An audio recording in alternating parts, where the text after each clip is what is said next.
Hey kids, shoot, looks like we got a short video coming up here.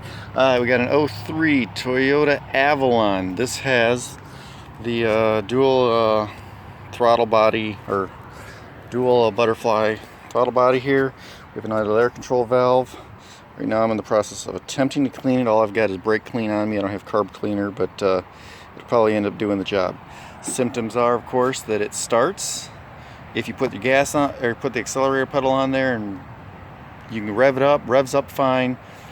As soon as you, if you try and let it idle or you try and start it, it just will not start. Idle air control valve gets gummed up. This one was really had a ton of dry, hard carbon. This thing's got a couple 100,000 miles on it.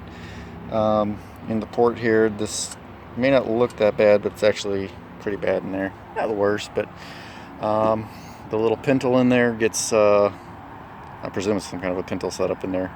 Either way, the shaft in there is all gummed up and nasty, so I'm going to try and clean this thing out and see if it'll work. It should.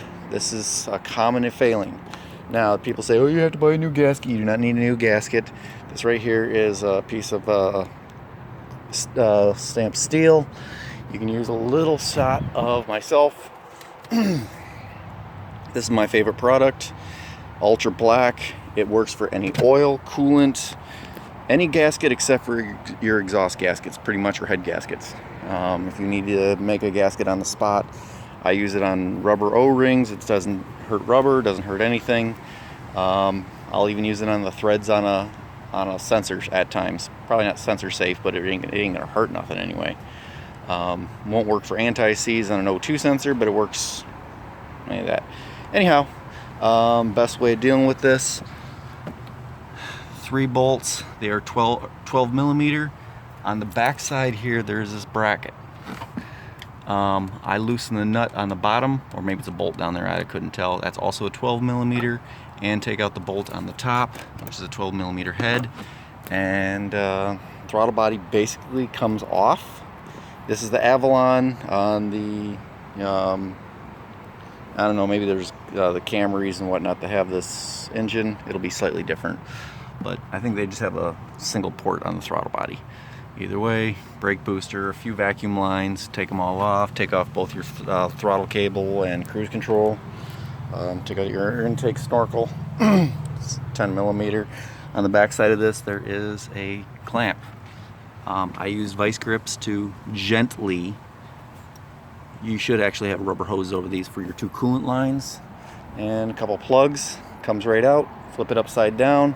Ideally, you want a battery-powered or some kind of impact.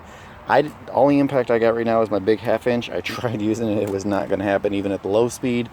Thankfully, my little battery-powered Milwaukee drill zipped all but 3 of them, or all 3 of 4 out. The 4th one just was stripped out right from the beginning. I then took angle grinder, which is why I keep a battery-powered angle grinder. Right now I'm in a church parking lot. This is the ministers or something like that, some kind of church leaders. Vehicle personal. So either way, I ended up putting a slot cut in there, and whoop, focus. Look at that. Just a little slot cut in it, and screwdriver for fucking. Well, actually, I think I used the bigger screwdriver for the win.